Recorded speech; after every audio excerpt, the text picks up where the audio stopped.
Assalamualaikum teman-teman, seperti biasa sebelum mulai Mimin mendoakan semoga teman-teman semua selalu dalam keadaan sehat walafiat. Oke, kali ini kita akan melanjutkan Martial Master pada Sinopel bagian 611. Bagi yang baru bergabung, selamat bergabung.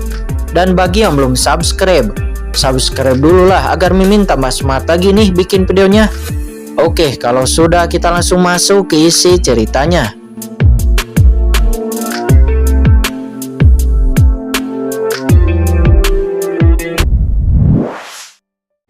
Dia dan Qin-Chen adalah dua individu yang terpisah, tetapi mereka sebenarnya adalah satu jiwa. Kedua jiwa itu bisa menyatu secara instan, tetapi sekarang jiwanya nampaknya telah dipisahkan oleh sesuatu dan tidak bisa menyatu. Namun sesaat kemudian Qin Mo menyadari bahwa bukan jiwanya tidak bisa menyatu dengan jiwa Qin-Chen, akan tetapi kecepatan penyatuan itu terlalu lambat.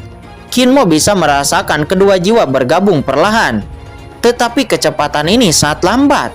Butuh setidaknya beberapa tahun untuk menggabungkan kedua jiwa itu. Qin Mo mengatakan semua ini kepada kucing hitam besar. Saat ini alis kucing hitam besar itu nampak berkerut, lalu dia berkata, "Mungkinkah itu mutasi jiwa?" Mendengar ini semua orang tertegun. Mutasi jiwa adalah keadaan khusus jiwa. Setelah seorang ahli terluka parah, jiwa akan jatuh ke dalam perlindungan diri, dan jiwa tidak akan bangun sampai lukanya pulih. Namun sekarang luka-luka Qin-Chen telah pulih. Normalnya Qin-Chen harus sudah bangun. Mutasi jiwa, bisakah Shao Chen cepat bangun?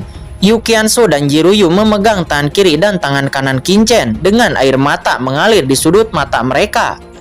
"Tentu saja ini hanya tebakanku." Kucing hitam besar itu menggelengkan kepalanya lalu berkata, "Jiwa adalah tempat yang sangat misterius. Basis kultivasi kaisar saat ini belum pulih, dan sulit untuk mengatakan bagaimana situasinya."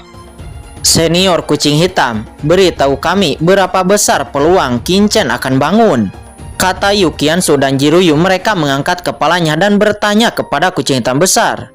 Kucing hitam besar itu tersenyum pahit dan kemudian dia mengatakan bahwa kemungkinan Qin-Chen akan bangun itu sangat kecil. "Tidak mungkin, itu tidak mungkin. Tidak mungkin Shao Chen mati begitu saja." Yu Qiansu dan Jiruyu menjadi sangat pucat. Meskipun Qin Mo juga adalah Qin-Chen, tetapi yang mereka kenal adalah tubuh Qin-Chen. Tentu saja mereka tidak ingin terjadi sesuatu kepada Qin-Chen. Lalu, apa yang harus dilakukan? Yu Qiansu dan Jiruyu panik. "Kami akan mentransfer kekuatan jiwa kepada Shao Chen," kata Yu Qiansu. "Tidak ada gunanya jika kamu melakukan ini. Tidak hanya itu tidak akan membantu Qin-Chen, tetapi itu juga akan merugikannya." Kucing hitam besar itu menggelengkan kepalanya. "Jiwa telah bermutasi. Tidak ada yang bisa menyelamatkannya. Itu hanya bisa melihat Qin-Chen sendiri. Tetapi untungnya Qin-Chen masih memiliki klon. Kemungkinan Qin-Chen untuk bangun mungkin akan sedikit lebih tinggi," kata kucing hitam besar itu seraya menghela napas dalam. Nyatanya dia sendiri tidak memiliki dasar di hatinya. Dia mengatakan ini hanya ingin menghibur semua orang. Qin Mo melangkah maju dan kemudian mentransfer kekuatan jiwanya ke tubuh Qin-Chen. Qin Mo telah menembus ranah alam suci dan kekuatan jiwanya telah mencapai ketinggian yang belum pernah terjadi sebelumnya. Oleh karena itu dia dapat memberi Qin-Chen jejak napas jiwa. Selanjutnya semua orang tidak berdiam diri di sana. Semua orang itu langsung memasuki kedalaman pegunungan leluhur iblis dan sampai ke pengasingan 5 kerajaan. Ini adalah markas Papillon Cendi, dan master dari tanah 100 dinasti juga tanah 5 kerajaan tinggal di dalam pengasingan di sini. Setelah mengetahui kabar kembalinya Qin-Chen, Papillon Cendi langsung membuat heboh. Master Raja Obat dan yang lainnya datang mengunjungi satu demi satu, tetapi mereka semua diblokir di luar. Hanya beberapa orang yang bisa melihat Qin-Chen. "Chen-er," kata seorang pria berjanggut abu-abu, "itu adalah Qin Batian. Dia sekarang membelai wajah Qin-Chen dengan air mata." Di bawah budidaya Papillon Cendi, Qin Batian juga telah memasuki ranah Martial Sovereign dan bahkan mencapai puncak Martial Sovereign. Keluarga Qin juga sekarang memiliki prestasi yang tinggi, dan semuanya itu adalah karena Qin-Chen. Tetapi sekarang Qin Chen telah jatuh koma. Kakek, tidak apa-apa, meskipun tubuh utamanya sudah mati, tetapi aku masih hidup, kata Qin Mo. Dia menghibur. Mendengar itu, Qin Batian menghela napas dalam. Dia tidak tahu bahwa Qin Mo adalah Qin Chen. Tetapi dia masih tidak bisa menerima rasa sakit karena berpisah. 3 hari, 10 hari, setengah bulan. Segera 1 bulan lagi telah berlalu. Kucing hitam besar itu sekali lagi datang ke dalam cakram Gyo Qian Kun dan sesekali akan datang untuk memeriksa situasi Qin Chen. Situasi Qin Chen sangat buruk. Bulan ini jiwa Qin Chen telah melemah dengan kecepatan yang lambat. Meskipun Qin Mo telah bergabung ke dalam kekuatan jiwanya, namun Qin Chen mungkin tidak akan bertahan selama 3 hari. Mengetahui bahwa waktu Qin Chen hanya 3 hari, semua orang yang ada di sana nampak menjadi pucat. Dalam 3 hari, hanya tersisa 3 hari untuk Shao Chen. Hati semua orang tenggelam sepenuhnya. 3 hari, hanya 3 hari. Apakah benar-benar akan musnah atau ada titik balik? Itu tergantung pada 3 hari terakhir, kata kucing hitam besar itu seraya menggelengkan kepalanya. Saat ini wajah Qin Mo sangat serius. Dia telah mencoba yang terbaik untuk menyembuhkan dirinya sendiri. Namun tetap tidak ada cara. Kecepatan dia menanamkan jiwa tidak bisa sebanding dengan kecepatan jiwa yang lemah. Ketika semua orang sedang mengkhawatirkan Qin Chen, saat ini di inti Wuyu, terlihat beberapa aliran cahaya muncul di daerah terpencil. Mereka semua adalah Sangguan Sinner, Ling Luling, dan ahli surgawi lainnya. Senior, ini adalah pinggiran dari tanah terlarang, kata Sangguan Sinner. Ling Luling merasakan kehampaan di depannya. Ada gurun tak terbatas di mana-mana. Dan ada juga hutan belantara di mana-mana memancarkan suasana yang sunyi. Semuanya dunia ini sedikit spesial. Apakah kalian semua merasakannya? Kata Ling Luling seraya mengerutkan kening. Saya merasakannya. Dao surgawi dari benua Tianwu tampaknya telah menghilang. Semua ahli surgawi itu merasakannya. Sebelumnya di benua Tianwu ini, kemanapun mereka pergi, mereka akan ditindas oleh Dao surgawi dari benua Tianwu. Tetapi setelah memasuki area ini, mereka merasa bahwa penindasan di benua Tianwu oleh Dao surgawi telah menghilang. Bagaimana ini bisa terjadi? Mungkinkah asal-usul langit dan bumi di benua ini tidak ada? Ekspresi beberapa ahli surgawi itu nampak jelek. Salah satu tujuan terpenting dari perjalanan mereka adalah menemukan asal-usul daratan. Tetapi jika asal-usul daratan tidak ada di sini, bukankah itu akan menjadi perjalanan yang sia-sia? Salah. Ling Luling tiba-tiba mengangkat kepalanya. Ling Luling berpikir sejenak sebelum akhirnya dia berkata, setelah saya masuk, saya akan menggunakan teknik prediksi. Dan seharusnya kita tidak akan menemui masalah. Setelah mengatakan itu, Ling Luling memimpin semua orang dan memasuki kedalaman hutan belantara. Setelah masuk, mereka semua melihat semua pohon sangat tinggi. Dan mereka samar-samar mendengar suara raungan harimau dan juga serigala. Dan juga ada burung yang terbang di dalamnya, tetapi mereka tidak pernah meninggalkan alam rahasia. Sejarah di sini mungkin ribuan tahun yang tak terhitung jumlahnya. Ling Luling menutup matanya kemudian menggunakan teknik prediksinya. Namun di saat itu tiba-tiba aura aneh mengalir melalui tubuhnya. Di saat itu juga Ling Luling langsung menyemburkan seteguk darah. Seolah-olah dia telah dipukul mundur. Dia membuka matanya dengan ekspresi ngeri. Ling Luling, ada apa denganmu? Semua orang melihat Ling Luling. Tempat ini luar biasa. Saya merasa tempat ini memiliki peluang besar, kata Ling Luling dengan sedikit gemetar. Peluang bagus. Mata Xiu Chengjie dan yang lainnya menjadi cerah. Saya memperhitungkan bahwa di dunia ini banyak ahli teratas telah jatuh. Perang super pecah di zaman kuno. Dan banyak ahli di ranah alam suci telah jatuh. Bahkan ahli suci itu lebih kuat dari kita. Selain itu saya samar-samar bisa merasakan asal-usul dunia ini. Itu sangat menjanjikan.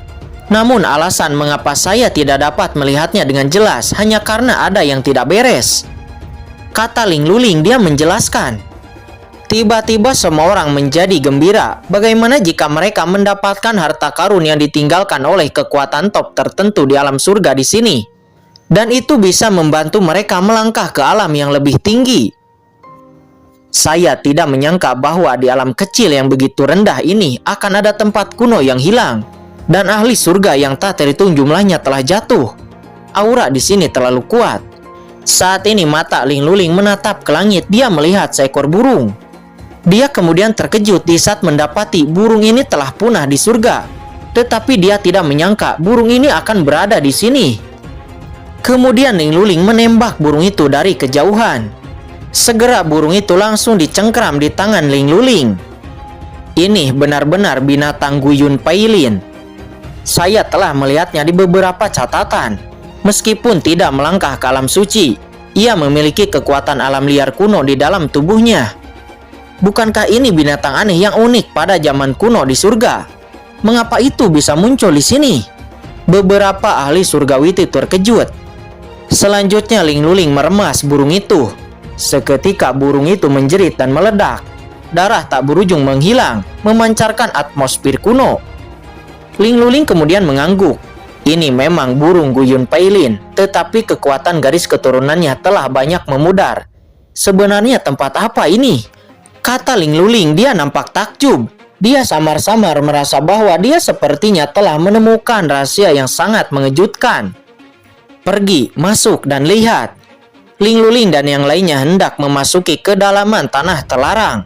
Namun di saat itu tiba-tiba serangkaian raungan terdengar. Segera banyak burung bergegas ke arah mereka.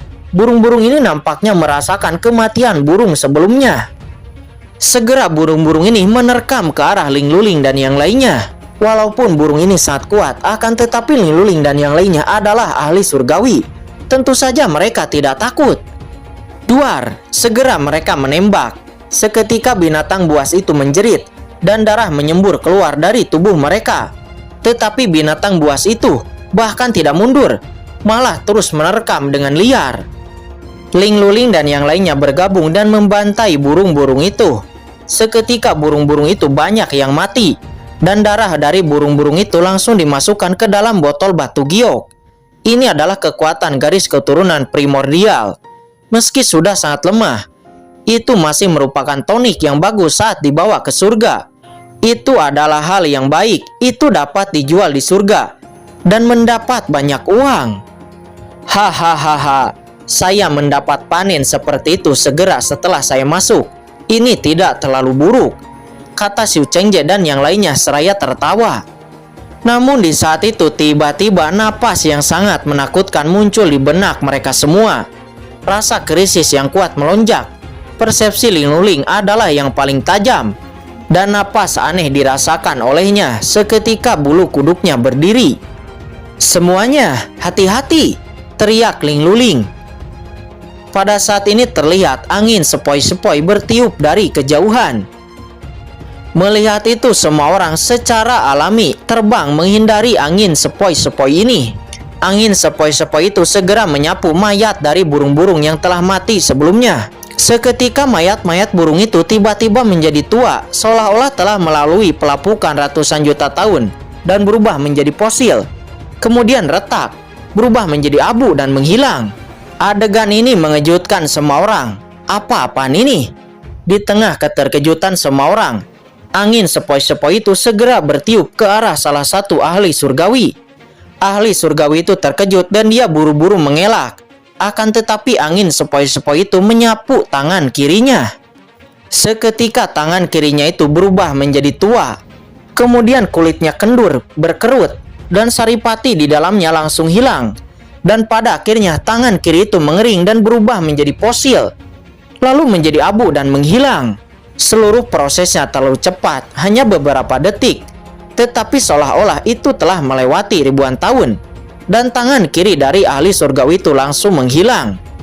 Yang lebih mengejutkan adalah bahwa kecuali tangan kirinya yang tertiup oleh angin sepoi-sepoi itu, anggota tubuh lainnya nampak baik-baik saja. Kekuatan waktu, apakah itu kekuatan waktu dalam legenda? Kata Ling Luling seraya menyaksikan adegan ini dengan ngeri. Kemudian dia berteriak dengan kaget. Keluar dari sini terlebih dahulu. Kemudian semua orang mundur dengan panik. dan mereka mundur menuju pinggiran tanah terlarang. Kekuatan waktu, itu pasti kekuatan waktu, kata Ling Luling. Dia berkata dengan gemetar tetapi dengan kegembiraan. Bisakah seorang prajurit mengalami ratusan juta tahun dalam sekejap? Apa kekuatan waktu? Kekuatan ini juga merupakan kekuatan paling legendaris di surga. Dan itu terkait dengan aturan ruang dan waktu yang legenda. Apakah kita harus menghubungi Tuan? Kata Ling Luling. Pada awalnya mereka ingin langsung masuk ke dalam kedalaman tanah terlarang. Tetapi sekarang mereka ketakutan dan segera mundur. Kemudian memikirkan tindakan pencegahan terlebih dahulu.